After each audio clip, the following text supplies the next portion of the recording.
Hello there, Seraph17 once again, introducing you to my Mass Effect 3 Insanity difficulty video walkthrough.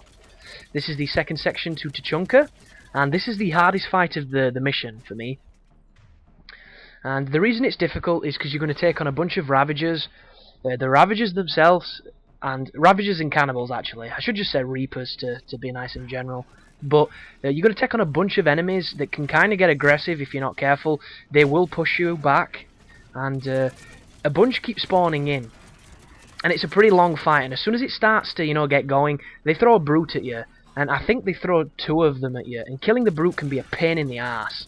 So that's what makes this difficult. And then once he's dead, a bunch more enemies will turn up, and then eventually a harvester will turn up. And if you don't kill the harvester, he's going to keep spawning enemies, and it just makes the level even worse. So what has happened here is I experimented with this section a little bit, and I sent Vega over to where that brute is. And as I've mentioned on previous videos, the reason I bring him with me, good old Freddie Prinze Jr., is because he doesn't die. The dude is resilient. He's really resilient, as I nearly get my shit pushed in thanks to that grenade. But he's just died then. But did you see how long it took? If that was Liara, she would have been dead in seconds. That dude had gone over to her and breathed on her, and she'd have fallen over and flopped like a deck of cards. But the other guy is extremely strong, so he survives really well. And what it enabled me to do was distract the brute long enough that I could put a bunch of shots into him and take him out pretty quickly. And he's just died, as you've seen. And Liara's still alive, so then I can use her to help me take out the rest of the Ravagers. But they're rushing us now because I've moved up onto this platform, which is pretty good when you have to fall back, but at the same time, it does kind of make the AI push forward, so you want to be careful of that. And the AI does get super aggressive, because I think that Marauder's about to climb up on this platform with me, and this gets really tense for a few minutes, but we'll soon find out, as I put a bullet in that dude's face and he doesn't die. God damn you, stupid cannibal man. So yeah, Liara comes back up here with me, and there is a little bit of a problem with using the abilities. I don't know if you've noticed, but you know when you're using this cover trick that I'm doing right now, if you tell a person to use an ability and your reticle is anywhere near a piece of cover, for some reason the energy that they fire, if it's a biotic move or anything like that, it actually fires from your reticle. It's really weird. And you can make them shoot the cover that you're standing next to if you're not careful. So you want to be super aware of your environment before you waste an ability. Because who knows, you might not be spec'd to cool down and have recharge stuff, and it might be a bit awkward for you. Also, where those enemies are spawning down there is a heavy weapon that you can pick up. I think it only has 1 shot in it though, and what I normally do on this bit is as soon as it's cleared out a little bit before the harvester turns up, I run down, I pick up the heavy weapon, I come back up to this platform, and you can see the harvester from here through this little gap. And then from there you fire the heavy weapon, and it generally kills the harvester, or does enough damage that you can finish it off quickly. On this recording run, that does not happen, so it's a bit of a messy run, but hopefully you'll have a much cleaner fight, and you won't have the same issues I do. But as you can see, this is a pretty long encounter compared to some of the ones we've had, and I don't want to waste a Medigel on getting up good old Vega over there, and I'm kind of hoping that this wave of enemies is going to stop so that he'll get up by himself, but it does take a while for that to occur. So you just want to be aware of that, and I'm also conscious that my ammo is going down, because on this game, if you've not upgraded your guns to have higher capacity, and you're a soldier and you're nowhere near where enemies are dying, your ammo's going to start running low really quick. And if you don't have ammo and your powers are all reliant on shooting afterwards, you're going to have a bad time, basically.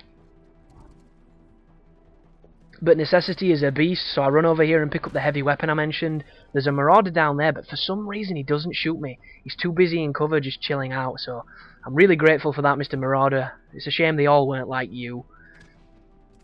But I move over here, I drop the heavy weapon just in case I need it, and then I start to try and pick off these dudes. So I would normally snipe these guys, but I'm saving the ammo because I know that I'm going to have to shoot the harvester, and he does take quite a beating, and I don't want to go close, because if I go close I run the risk of running into more of the Reapers. So I just use my lovely pew pew pew pew pew cannon, as I like to call it, and just clean up the last of these guys. But there it is, there is the half-dead harvester. He's about to turn up, and if you run all the way back to where you came in, you can look through the debris and you can see him. So I pick up this gun, and it's kind of a funny story actually, because I thought you had to charge this. I didn't realise it fired when you pressed the trigger. So I go to hold the trigger hoping to charge the weapon, and it fires it off prematurely, and I blow my load and I miss. There you go. I'm like, God damn it. But hopefully you'll be able to time it a little bit better than I did, and you'll manage to take him out. Because it will save you time and it will save you ammo.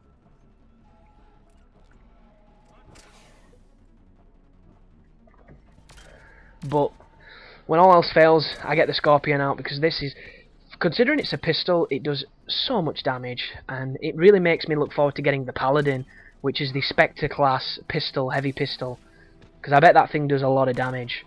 And I think this is the section where the shit hits the fan, because in my memory I remember a Marauder getting really close. I remember him mantling up, and it was one of those moments where we both kind of looked at each other, and I kind of just went, shit. But I somehow survived, so there is both my team now dead. I'm focusing on the harvester, and here they come, the tough lads. So I see that guy, I kill him, and there is a full shield with full life Marauder. So I'm like, oh shit. This guy's so close, I'm not going to be able to hit him with my sniper rifle because I'll have to sweep shot him, and it generally doesn't work too well up close. And luckily enough, I use the Medigel, my team stands back up, and I start punching this dude. As soon as I notice that she's got an ability, and he's got an ability, I use them both, and he falls on his ass, and I survive. But that got real close just then. That could have been a hell of a lot worse. And it all boils down to the fact that I'm a stubborn bastard and I don't use the Medigel when I should. And if you followed my previous video and you've gone to the medical centre on the Citadel, you might have 5 or 6 Medigels by this part, I don't know. So you might be able to throw them around, you know, like dollar notes when you're a millionaire, who knows. But that save point marks the end of this section. All that's left to do is to run up to the Primarch's son and cue the cutscene. But I'm probably going to run around, pick up some ammo, and I do believe the next video will be coming back to this planet to do the mission that I thought this was, but it wasn't, which is when you have to defend him. So we will soon find out. But thanks for watching, people, as per usual. I hope you're enjoying the guide, and you take care now.